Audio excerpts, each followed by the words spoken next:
From man's sweat and God's love, beer came into the world. Amen. Welcome back to the things that you once believed in.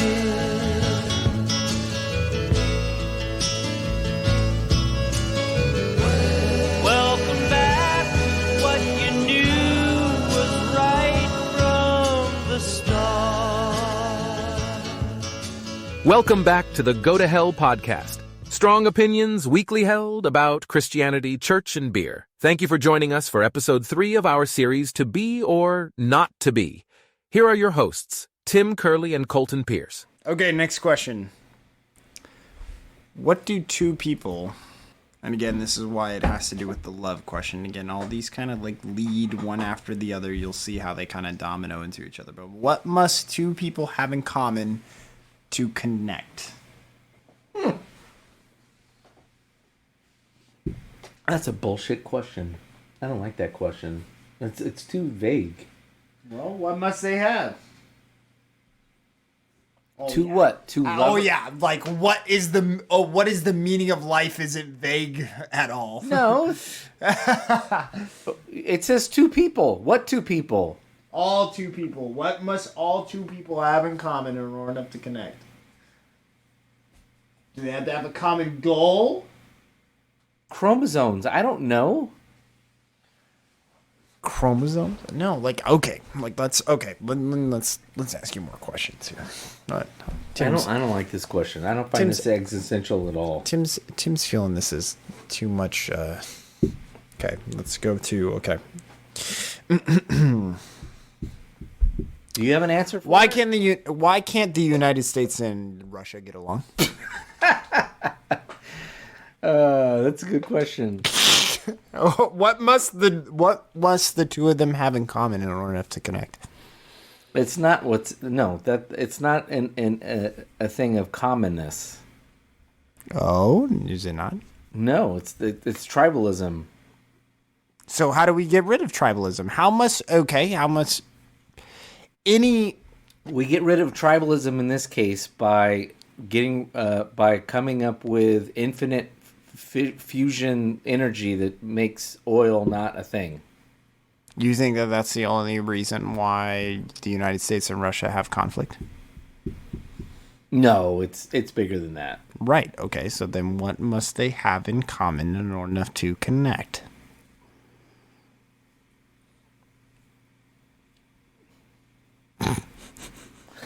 I don't know. What? Common humanity, common belief. Look, they're nominally Christian.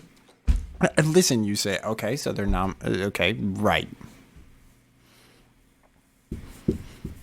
So we're saying... It's Russian Orthodox, which is, if we're to be briefly on the subject, I'm not saying, listen to me, those listening to this, I'm not saying it's not Christian, but it is much different than anything anyone in the United States is familiar with, including Catholics.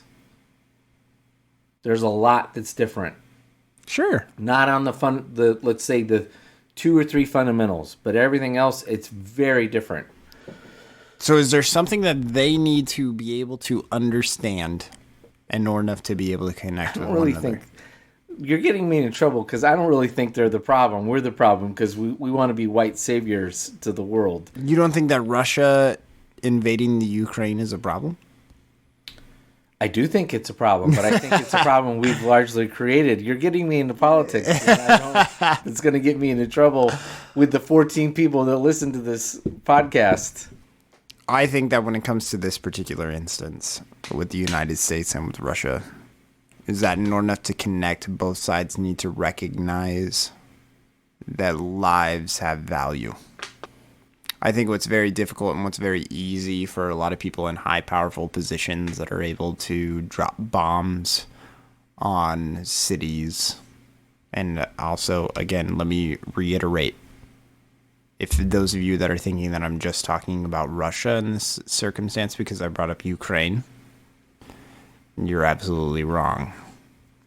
That the United States thinks that it's okay that we can just drop bombs on cities that we can just invade. Oh, no, them. no, we're worse. We 100%. think that by providing the weapons for someone else to do the work, that it's not quite as icky as us doing the work ourselves. Right. We sit there and we don't recognize that lives, we don't view them as lives. It's almost like everybody else in these positions of power are playing video games. And we...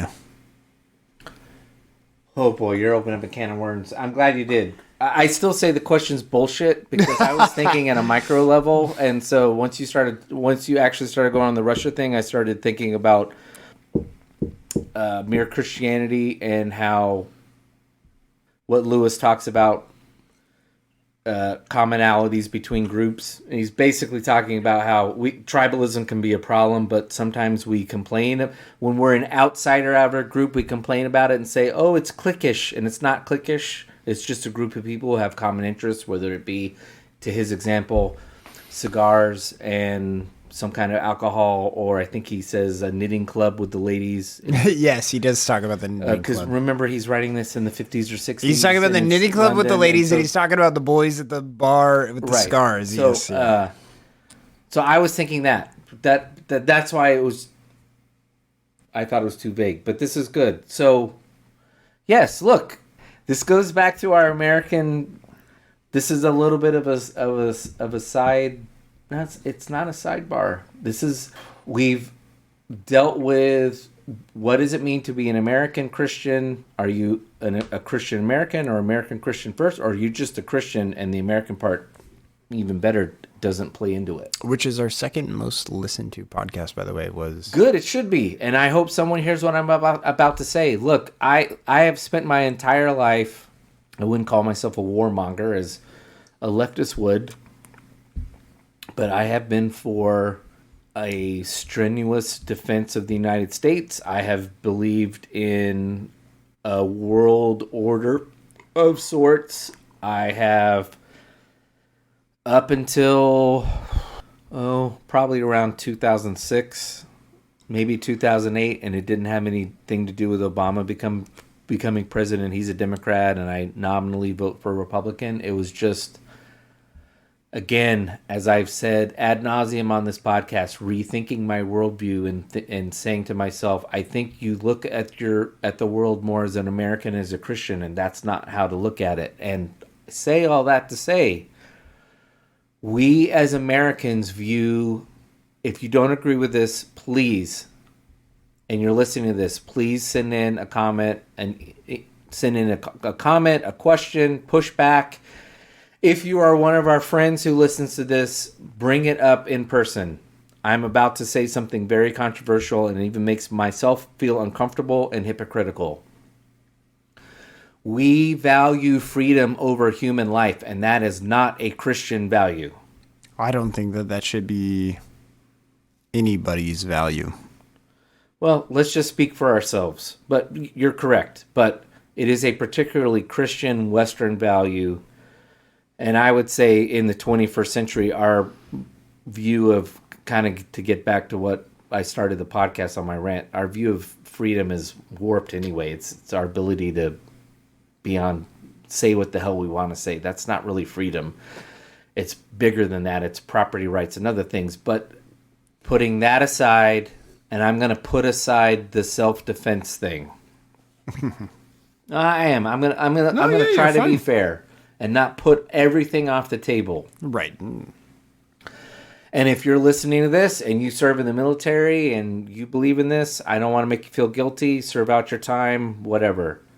But the church has adopted this bullshit that somehow Jesus was all for individual freedom and that the United States was this manifestation of everyone living free. Nope. Freedom is, look, I prefer to live in a free world. I prefer to live in a world where I make my decisions. I'm responsible for both my successes and my failures. I don't hang those on the fault of somebody else, including a government bureaucrat. But I don't believe it enough the older I get to go out and riot and do these other things that people want to do. I don't think that's a Christian thing to do. And yes, I don't want to live in a country where the church is not allowed to practice and we have to do it in private or not even do it at all and do it where it's illegal. Of course I want to live in that world. But to Colton's original, am I willing to kill over it? No.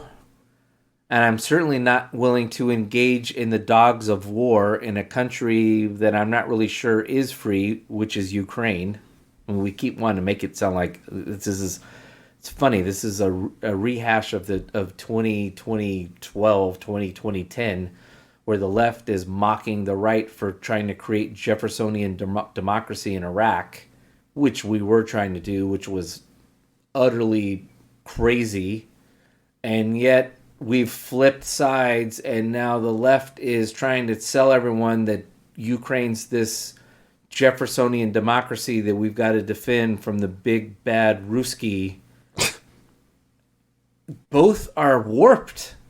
I'm no expert on Ukraine, but I guarantee you it's not this free, wonderful, open society that we want to make it out to be. And even if it is, let's say it's fucking Star Trek, where food is accessible from a machine and everyone's job is whatever intellectually they want to do. And it's just, we all do what we want to do. If someone came along and decided to end that world, that is not the number one value as a Christian to defend. The opposite side of that, I'm going to say this, Colton, you might know, I have no idea. Well, I think I do know. For those of you who are like, yeah, that's right. Yeah, you stick it to the Republicans and someone listen to this. The other side of that is also on babies. I am sorry. I am more interested in seeing a baby see itself through a pregnancy than I am some woman's right to determine whatever she wants, which is ultimately an economic right, an economic decision as to whether or not things are going to work out for her. I'm sorry. If I'm being completely honest, it is more important. We can have a debate on when gestation turns into human life and all that kind of stuff.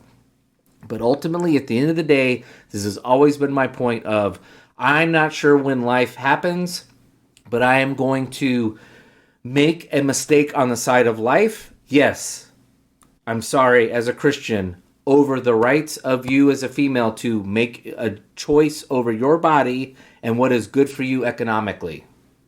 I think that, no, you say that I don't need to say anything about that, but I still say that what I think you are able to find when it comes to political issues, when it comes to these types of issues, is it comes down to what I had said originally is value of human life. We continue to dissociate throughout politics with human life. I think that Democrats claim that they value human life more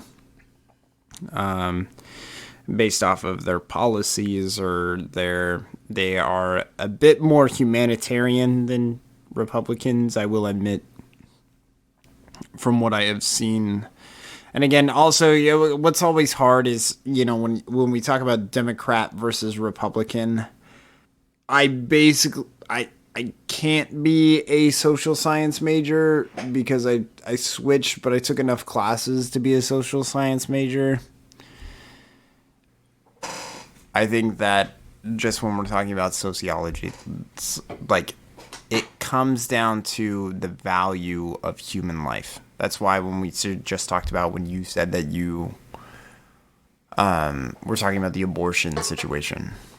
Again, it's about the value of human life and giving it value.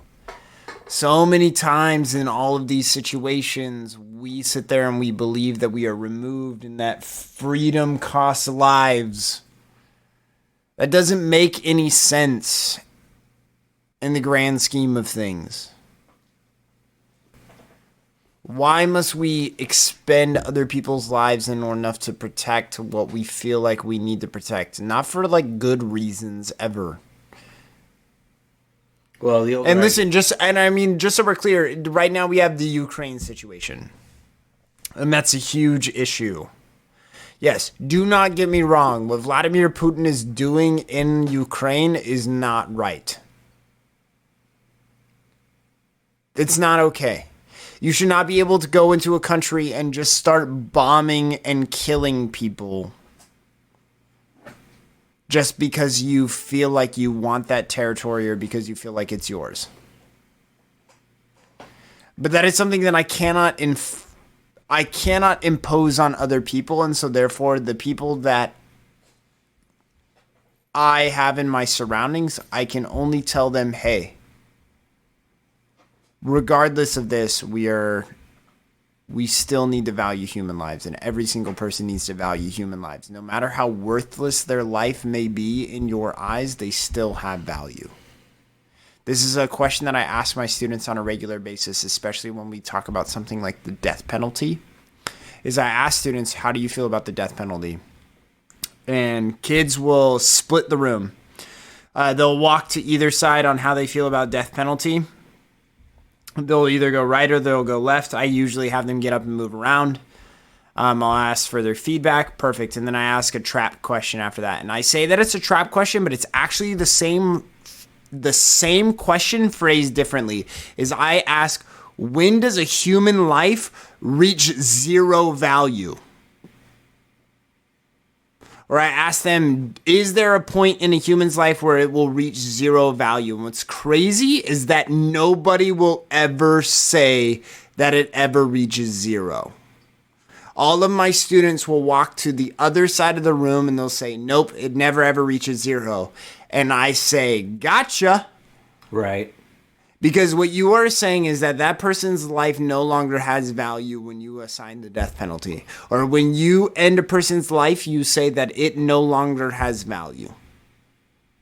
It's not worth our time. It's not worth our money. It's not worth our care. And so, and on a broader scale, war is saying that those people over there that think this, their lives are not worth anything. If they're willing to die and sacrifice their lives for their cause that goes against our cause, then their life is not worth anything. I think you're overstating when you say it's not worth anything, but certainly our values are more important than theirs, and the question's still the same. Whose values are you judging that on? I think it's a good exercise you take your students through. It's a good one. But even taking my calculation of it's not worth zero, it's just worth less than mine, something else. The death penalty is a good one because the standard Christian response, which I try to be very honest on this episode. I'm a recovering, I don't know what to call it, but I'm a recovering American evangelical who's got a lot of bullshit ideas in their head. And if you're still that's fine. I don't think you're not a Christian. I disagree with you. I think you're wrong. I don't think you're wrong in a cosmic sense. I admit that I might be wrong in a cosmic Jesus judging sense, but the classic, let's just call it conservative refrain is, well, the Old Testament allows for putting people to death, and you take a life, you forfeit your life. What I would say now that at my age is the unfair characterization is the progressive answer is all life is important, and eye for an eye doesn't work in the Jesus world. I think I've said on this podcast before, I don't believe in the death penalty anymore, and I have two reasons for that. My two main reasons, I don't even know if are really that of a good reason in terms of what this conversation. My two reasons are, one, I don't really trust the government, and six, the average 6 or 12 people sitting on a jury to make a decision as to whether or not someone's that guilty to be put to death. I'm sure there's plenty of situations where they are, but there are too many situations we've found out with modern technology like DNA that we've got it, quote unquote, slam dunk cases wrong, that we need to rethink that. And 2, I think it's better for Christians to spend their time, rather than preaching law and order and defending the death penalty, they should be spending their time witnessing the detritus of the world that we've shipped off to the worst kind of existence known to mankind, which is often 18 to 20 hours of complete isolation. And when they're not in that isolation, they're probably with jailers who don't have any compassion for them either. So it's basically 24/7 humanless existence. And we would be better off spending our time reforming our prisons, which Christianity did do. The church tried to do that. I think it made it worse. But we have tried, put our effort into that. Maybe we should try to reform prison again to where it's not as basically violent and people getting a PhD and being criminals, from everything I read, or just being the worst kind of like Lord of the Flies adult existence. And trying to tell these people that even though their quote unquote life is over, their life is not over. But we don't.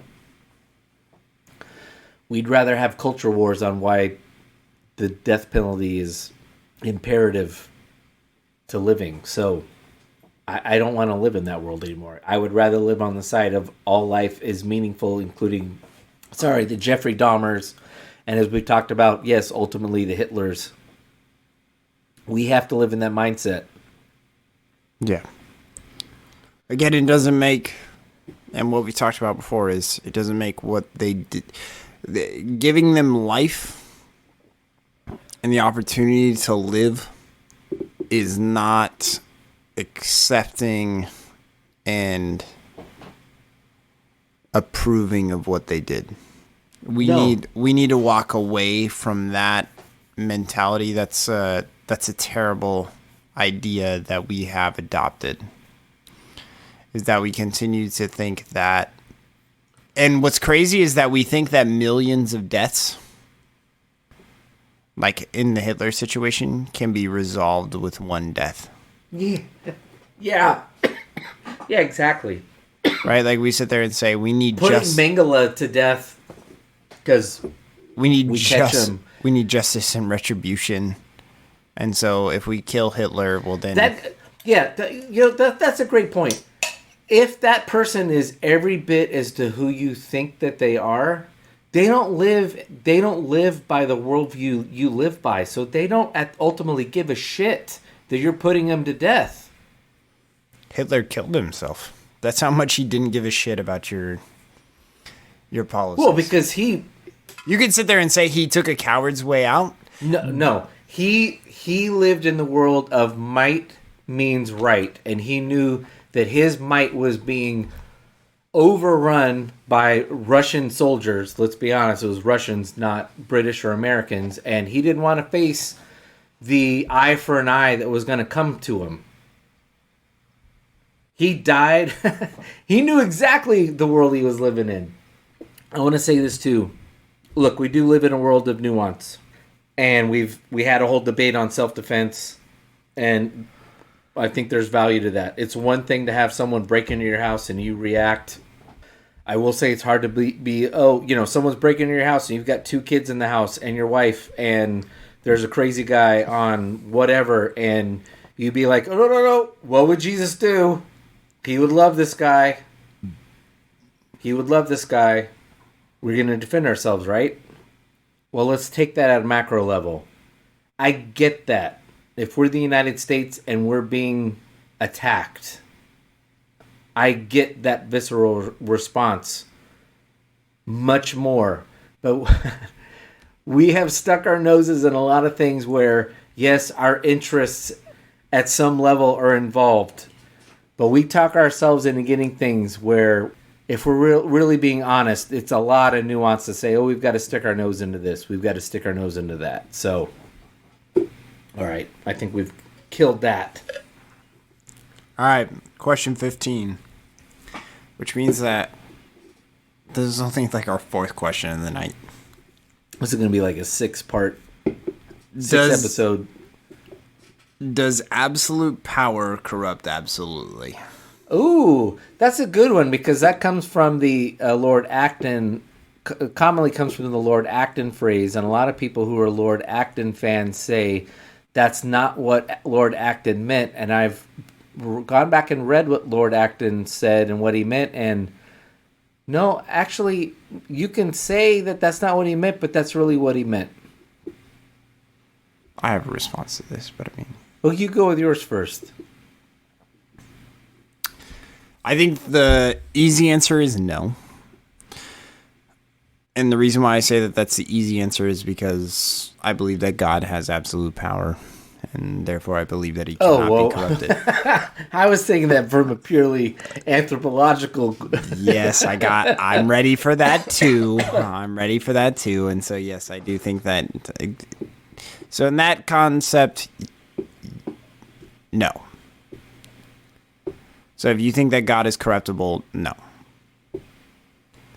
Us, on the other hand, I think that in our human nature, I think some people are able to resist it better than others. There are people that have good souls, good spirits, good head on their shoulders, whatever it is that you want to call it, that are able to resist the power or the temptation that power ultimately gives. But I do believe that absolute power will tempt. I think that it's a slow again, depending on the spirit and the soul of the person. I think that it's and the discipline of that person. I think that it takes place. It's gradual over time, but then eventually it will lead to that. I think that that's what you saw. There were good people that were able to take power, and they were perfect by no means, even if they were good people. And then heirs took thrones, or the next people came in line and took advantage of the power that was there, and they corrupted it further. And so that's very difficult to see. I think that ultimately we will all give in to whatever our human nature is, and we will abuse power in some aspects. Some more intricately than others, or more aggressively than others. And so I just think that that's a natural response because we're just human. I don't blame people for doing it, but it's just a fact of life, in my opinion. So I've listened to your answer, and I'm glad I did because it got my mind thinking. Some folks who listen to this probably think we don't value the Old Testament very much. I'm going to show you why we maybe not take it literally, but it is absolutely invaluable.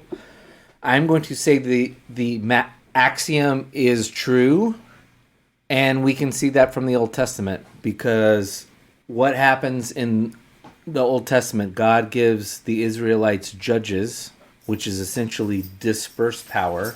Right, he didn't want there to be a king. He did not want to be a king. He dispersed power with leaders over the tribes, understanding yes, they have absolute power over their tribes, but if you're the tribe of, all the tribes are... Anyway, if you're a member of one tribe and your judge is being a dick, and you hey, why are you acting this way? The leader over there is not acting that way. It keeps people in check. And what do the Israelites do? No, we want a king like everybody else around us. So they get a king, and what happens? Saul gets absolute power and is absolutely corrupted. Absolutely corrupted. And he's replaced by David, who is said to be God's man after God's own heart.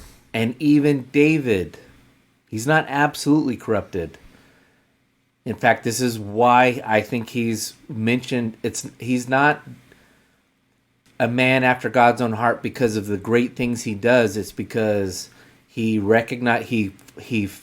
sins, he recognizes it, he repents, he keeps sinning, he keeps coming back, but every time he keeps coming back, he understands who God is. But he is corrupted. He's not absolutely corrupted, but he is corrupted because of the power he's given. So, and David is, to take this even further, David is the exception of the kings that Israel is given. There is maybe one other good king after that, son of somebody. I don't know. Yeah, I got you. Israel gets split up into two kingdoms. One goes all in on paganism. The other one doesn't. But the point is, it's Judea. So whenever you see that there is Judea, that was the separation where what would have been the tribe of Judah. For those of you that are playing along, they decided to continue to follow, and the tribe of Israel, which was everyone other than the people that was of the tribe of Judah, decided to give into paganism and all this kind of stuff, and the tribe of Judah was like, no, we're not participating in that, we're still following and that kind of stuff. And so that was where they were able to kind of create this different section of which themselves. Is interesting because Jesus doesn't come out of Judea, which is the one that stays faithful. Right, he comes out of God allows Jesus that. of Again, if Nazareth. we're being literal on this, and I'm fine being literal on this part, he comes out of the one that does turn away. Anyway, so I think it does. Look, in the grand scheme of things, in what I was talking about 2 questions ago, if everyone, perfect world, everyone's being Ted Lasso, bumbling their way through, trying to live like Jesus, yeah, power doesn't corrupt. I would like to say that if I was president of the United States, you'd give me a lot of power and it wouldn't corrupt me, and so sure. But the problem with power is this isn't really a Christian thing. This is an existential thing, just a secular existential thing. It is often the good we think we are doing that corrupts us. right. It is not the bad things we are doing. Right. Because we do live in a society where there's a rule of law and et cetera, et cetera. And when we convince ourselves, well, I'm doing the right thing, even though I'm not allowed to do it as president of the United States, or I'm not allowed to do it, whatever. But I'm doing the quote unquote right thing. It's always the quote unquote right thing that corrupts us. It's not being the Hitler. One of my favorite lines. This is actually there's a book series, and it's now a Netflix show series. But they talk about, one of my favorite things that they talk about is constantly the main character has to decide between the lesser of two. Are you talking about The Witcher? Yeah. As he has to decide between the lesser of two evils, and one of the main character's greatest lines is that he says, if I have to choose between the lesser of two evils, I'd rather not choose at all. Yeah. And yet he is constantly being forced to have to choose, even after he says that I'd rather not choose at all. The situation requires him to make a choice. Well, and to get back to the original question, that is the problem with power is it is often asking you to do the lesser of two evils. And ultimately, the more you're asked to make those questions, you find yourself 4 years later, let's say as the president of the United States, or 8 years later, finding yourself politically, at best, if not morally bankrupted by the decisions you have to make for the quote-unquote greater good. So, yeah. We had a discussion on whether or not one could be a Christian and a president of the United States. I think you can be if you don't if you're not willing to be elected in 4 more years. Yeah, exactly. It's 4 years and done. Yeah, I was like, if you're willing to be 4 years and done, then you I'm done. See you later, bitches. That's right. All right, question 16. This one's pretty simple. Well, it's not simple. I don't think it's an easy answer. I think that a lot of our questions tonight are going to have to do with our original topic. What is the universal language, Tim? Well, the easy answer to that is love, but what is love? Well, we talked about that tonight. So we already answered what is love. So the world. So let's tackle this let's try to tackle this in a respectful way. So I'm going to say this, and I hope if someone's not a believer a Christian who's listening to this, I'm not doing this in a caricature. I would say the world right now would say love is the universal language is loving someone, and that is not judging someone for who they are. And while part of me understands that, and it's what I was struggling with before of love means sometimes telling someone they're doing something wrong, that's not what the definition of love is. And I'm not going to go into examples. You can let your imagination run wild with examples of what someone wants to be, and that's how love is. So let me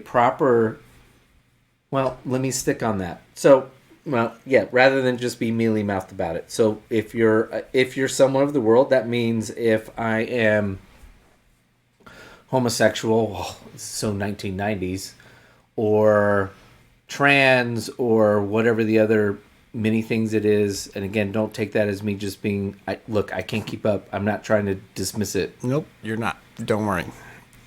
There's more identifications now than there are letters in the alphabet. So please bear with my 20th century brain. They will show you grace. As a believer, I would say some Christians think that it's my job to tell that person that they're woefully confused. They haven't been created as God wanted them to be created, and they're just flat out wrong and sinful. And I would say where I'm at as a believer is for me as a Christian to say love is not to me to accept it and say, yeah, that's fine.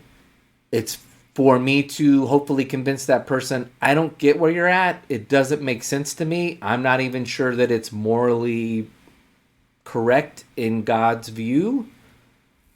But I hope to God you hear me when I say I want to be your friend. I want to have a relationship with you. I want to better understand where you're at. And I want to be with you wherever your journey is on where you're at. Right. And ultimately, my identification is as a Jesus follower, and I hope your identification is as a Jesus follower. And if that identification means you are some strange version of him, her, and again, I'm not trying to mock it. It's just I can't, whatever. But you're a Jesus follower. I don't get it. My view of Christianity doesn't square with those two things, but you say it, and so let's find common ground as to who Jesus is and what they mean in our life. But I got to be clear with this. Except that I have a problem with it. If you have a problem with me, not problem with it. If you have a problem with me not understanding it, or yes, possibly having a problem with it, I'm sorry, I can't help you. We've got to be able to meet halfway. I think what is really good about this is I think that Tim hit the nail on the head with the whole love thing is the universal language. So I think that we have the same answer, and I'm just going to back up what Tim is saying. When it comes to this whole situation, I think a lot of times that we view how we are supposed to respond to people that are non-Christians is that we sit there and we say this unconditional love part. And so we view them in the same way that we view children.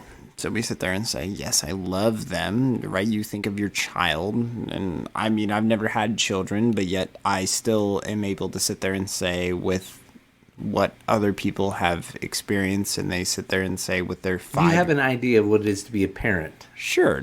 People are talking about what it is with their 5-year-old. Their 5-year-old misbehaves. Their 5-year-old doesn't do with what God wants them to do. And so what you do is you reprimand them or you spank them. Right.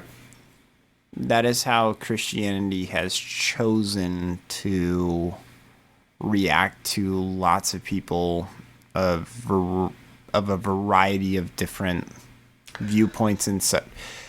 You're being charitable? Well, wait. You're being charitable? I would say it's more like the promiscuous 16-year-old who's kicked out of the house because he or she is whoring around and the parents are upset that they are, so they can't live in the house. But okay. Sure, I was just making you're being generous. I was giving an analogy, and I was saying that this is. I still think that to a 5-year-old, being spanked is at the equivalency of being kicked out of the house as a 16-year-old. Okay, now I'm gonna say, yeah, you haven't had kids yet. But. I just remember being a 5-year-old, and I was like, "This is death. Like you have spanked me, you have killed me."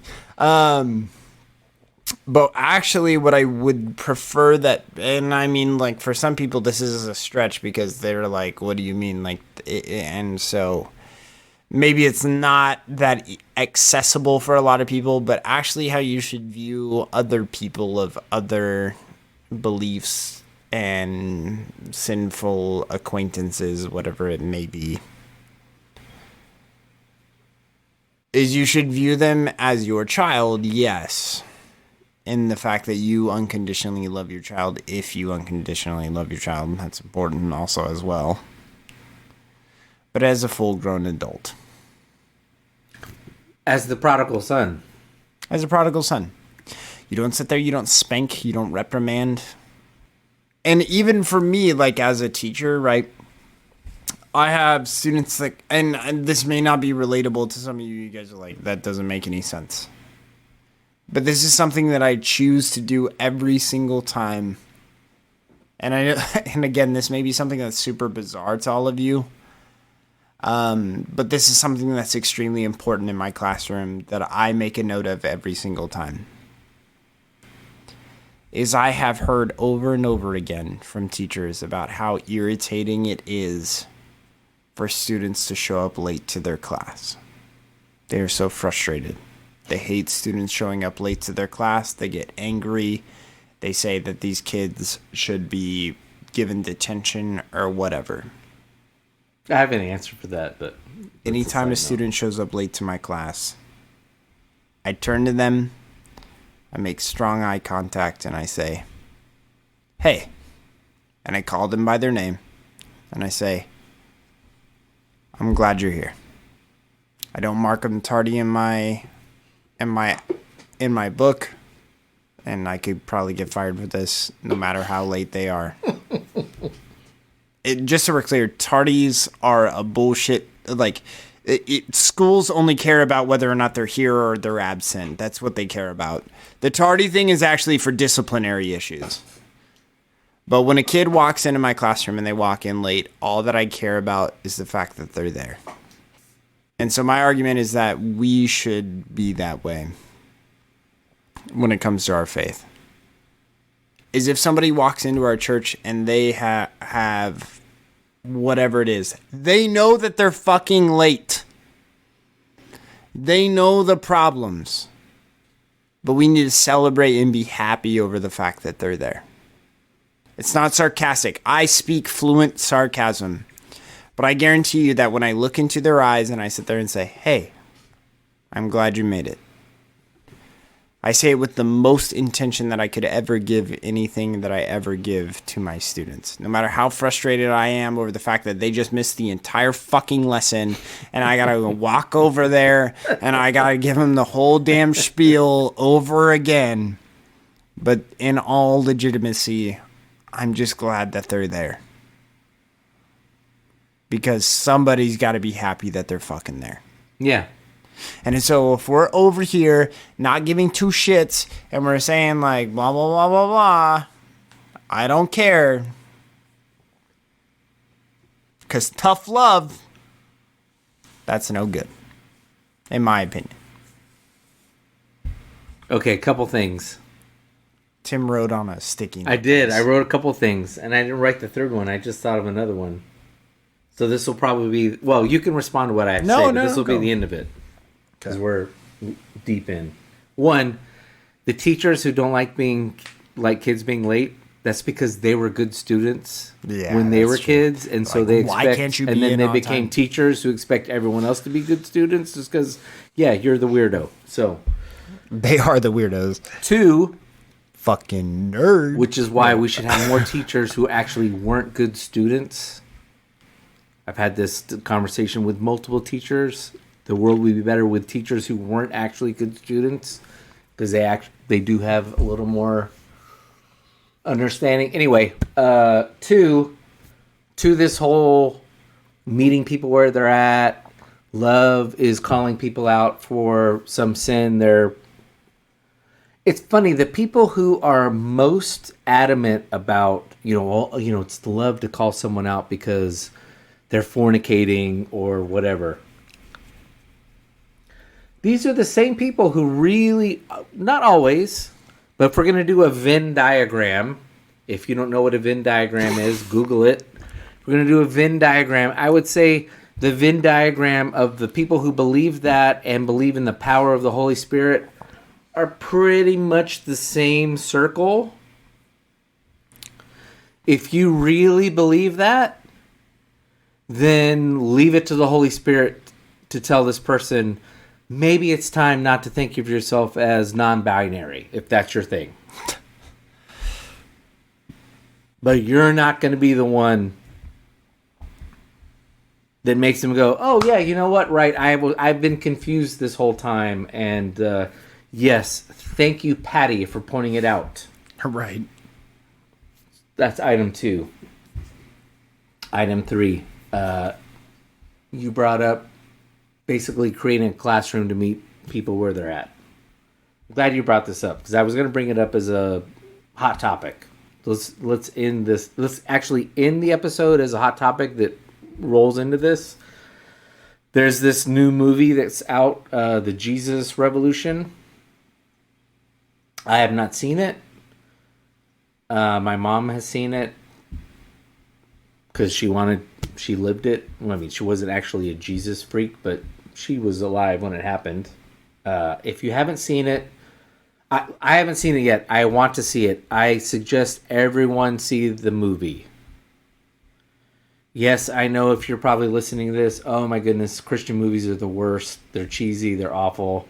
I have no idea if this movie is really good or not. It's I will say this, it's PG-13, so it's not like completely schmaltzy.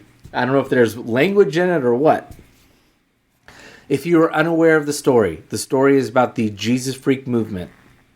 The Jesus Freak movement was in the late 60s, early 70s. It's basically the Haight-Ashbury kids that made up Beatles fans and everybody that was listening to psychedelic music in the 60s and 70s.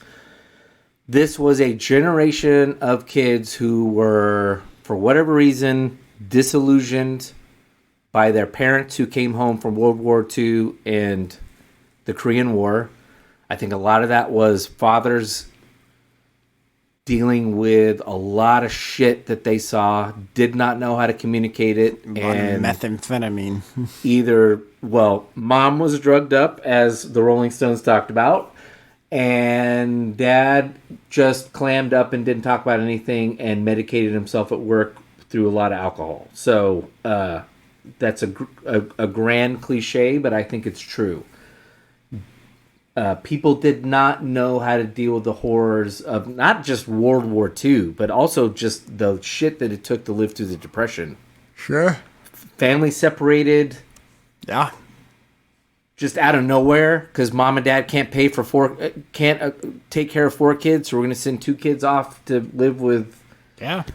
There was a lot of trauma that we don't talk about. We talk about all the grand things that we did that that FDR did in the Depression and the great things we did in saving the world for democracy.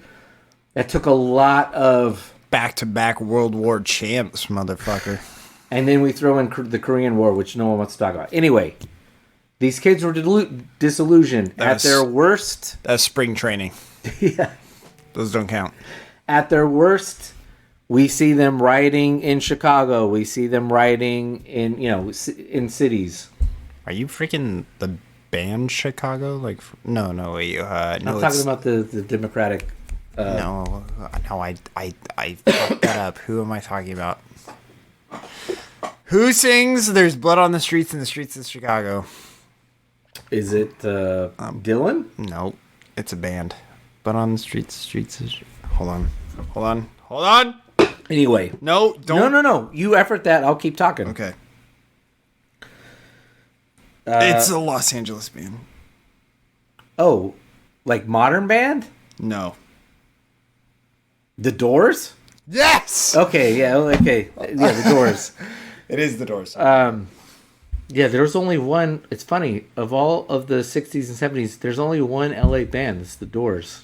Yeah, Jim Morrison was at UCLA Film School. I was specifically going there. And everybody else was weird. Okay, anyway. What we call hippies. This was largely a generation looking for answers. And they were looking for answers in drugs. They were looking for answers in the Beatles. If you think I'm kidding, I'm not. People thought the Beatles were gurus. They were like literally dropping acid and looking at what the meaning of the White album was. They're looking if the Beatles themselves were looking for meaning from the dude, one of the the Hindu guys in India. So anyway, this was a seeker generation. Yes. And a group of them, I think from Haight-Ashbury, led by Frisbee. His last name is Frisbee. Anyway, he comes across this guy, Chuck Smith, who's got a dying church. He's feeling really bad because his church is dying. And this guy says, yeah, we're looking for a church that'll let us in because you guys don't like us. And it leads to this Jesus Freak movement. And there's wonderful music that comes out of it. There's a band called Love Song, which is basically like Doobie Brothers, Christian music. You're a liar. The band that came out of this was DC Talk. No, DC Talk is 20 years later. Love Song is literally out of the late 1970s. Chuck Girard is the leader. His daughter goes on to be a pretty prominent singer in the 2000s. Anyway, the Jesus Freak movement changes. It's a big change in Christianity. Unfortunately, it died out, which is probably in line with what that entire generation, which we now call boomers, they all become yuppies and blah, blah, blah, blah, blah. And I bring this all up because it's been a common theme of this podcast. We need a Jesus movement today. We need a group of churches that will say, I'm not looking for upper middle class people to keep my church going. I'm not looking for evangelicals to keep my church going. We need a revolution. We're going to wrap this up with this. There's two things. One, Tim mentioned the Beatles. So I'm still on our track of what do we need most in this world? And it's love. And the love that we originally talked about. Because again, the Beatles said, all you need is love. Love is all you need. But also, apart from that, something that a lot of people don't know is,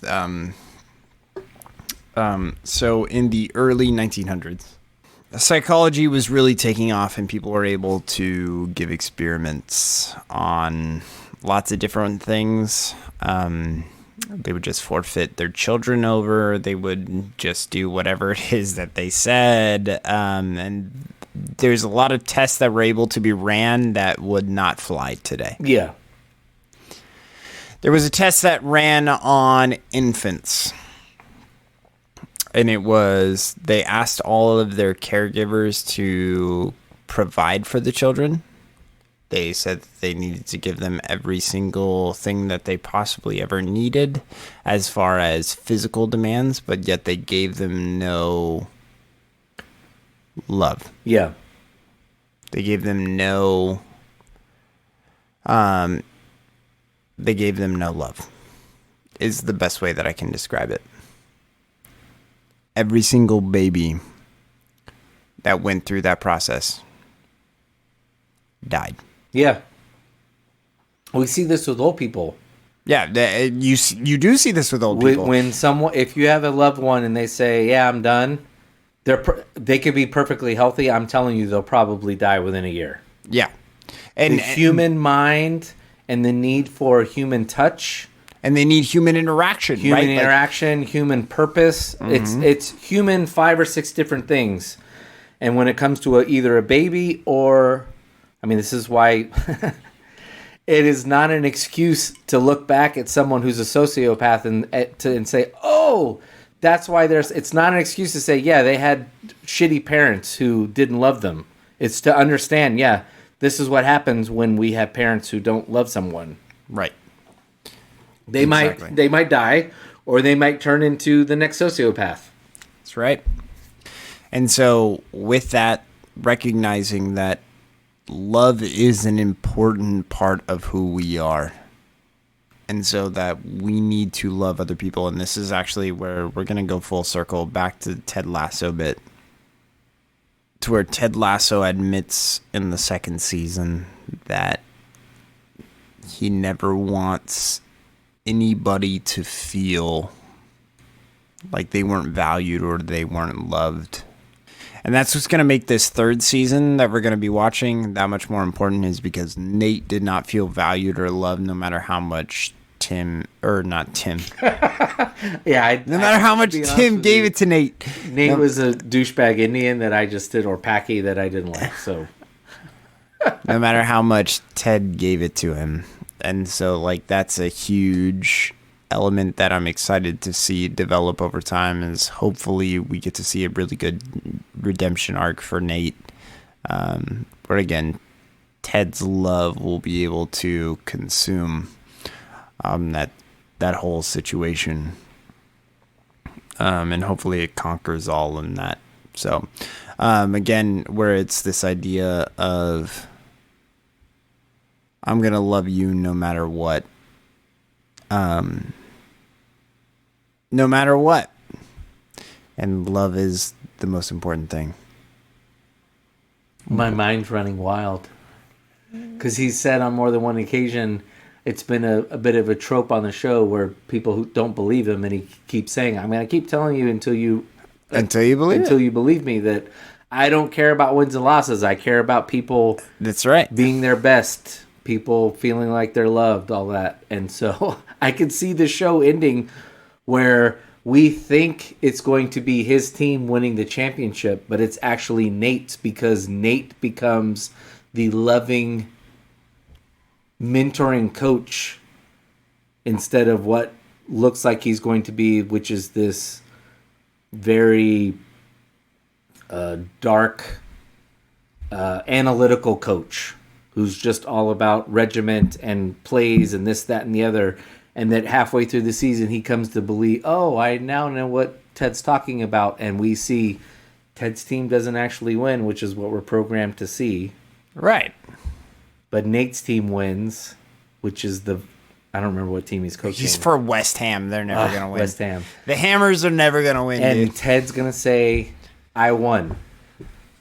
Right. Which is a completely unworldly statement to say. Right. I have this player, Jamie, who's finally operating as a selfless player. Well, we'll see in this season. Yeah, ideally. Ideally. We're going to see. I'm excited to see this next season, but I mean...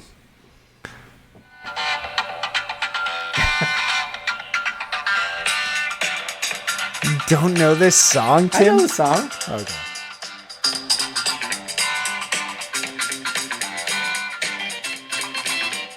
course I know the song.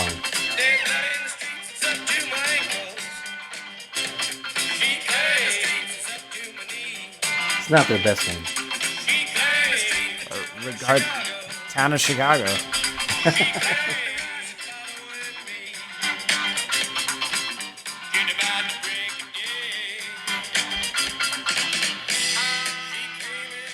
Threw it away. Should do a poll after this. What's the best Doors song? What's the best Doors song? Riders of the Storm, L.A. Woman. Or Peace Frog? You're not even going to include Peace No, Frog? I'll include that one. Okay. We'll do like 5. I'm a big Peace Frog fan, so. I really like Riders of the Storm. All right. I'll let it slide. Oh, what's the one? 5 to 1 and 3 to 5. Oh, yeah. What is that? Gonna give it, baby, one more time. That one's a good one. That one's really good, too, because that's the one that got him arrested in Miami. Yes. Also, how did you two not get arrested up on that building for For Streets Have No Name? Streets Have No Name, yeah. Well, you know what they're... Okay. Sorry. We're going to keep going. You know what that... This is actually to just keep Gilbert. You know what they're in mimicking. The You know what that is an ode to.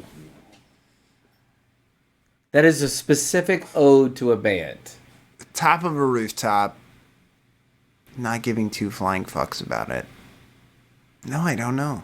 It's a Beatles. The Beatles did the same thing when the Beatles sat down and did the Let It Be album.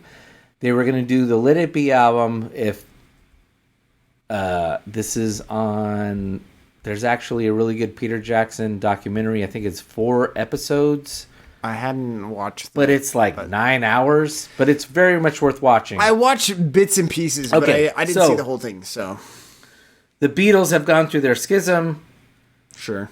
Paul and John realize they don't really like each other out of the studio, but when music starts going, they're right back in rhythm. Sure. They're done with George because George just cannot keep up with him. Poor George. George Costanza? George Harrison. In fact, so they get back together. They've just come back on a big tour. I think it's the White Album tour, and then they've taken a year off. Maybe it's Sgt. Pepper's. Anyway, I think it's the White Album tour. Finally going to get back. They've got this grandiose idea of doing some new songs, and they're going to do a live concert, and they got crazy ideas like doing it in Tunisia and a bunch of places. And so anyway, none of it works. But it culminates in them doing a live concert on the roof of the Apple Studios that they own. Right. In the middle of London, which gets them in trouble with the police. And they basically do 4 or 5 songs. They do a couple songs twice. 1 or 2 of those songs, I think, actually end up not the studio version, but the rooftop version ends up on the Let It Be album. So we have the Let It, so that what everything done in that on that Let It Be album turns into the documentary you watch turns into Let It Be and Abbey Road, which I think is their greatest album and 1 or 2 best albums of all time. So Beatles, total segue, but that's what U2's doing in that video. Right, and then which is why a lot of people did not like U2 because they put the 2 and 2 together and like. You are not the Beatles. And Tim said 1 or 2 best album of all time, but really actually what he meant was second best album of all time because 40, Rattle and Hum Live is the greatest album. Your greatest album, or you think is mine? No, it is the greatest album of all time. Rattle and Hum Live is not the greatest album of all time. It is the greatest YouTube album of all time. Oh, okay. Yeah, my top 3 are Pet Sounds, Beatles, Pet Sounds, Beach Boys. I'm sorry. Yeah, I took my history of Abbey rock and roll Road class and Dark Side of the Moon. Okay, that's so cliche. Wow, that was great. Oh yes, thank you, Tim, for your your most cliche albums to choose from for top 3 albums of all time. Okay, I'm sorry I didn't do Radiohead.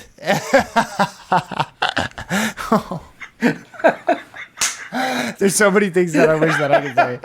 We're gonna have a music podcast next time, and we're gonna tell you what the real top 3 albums of all time are. All right.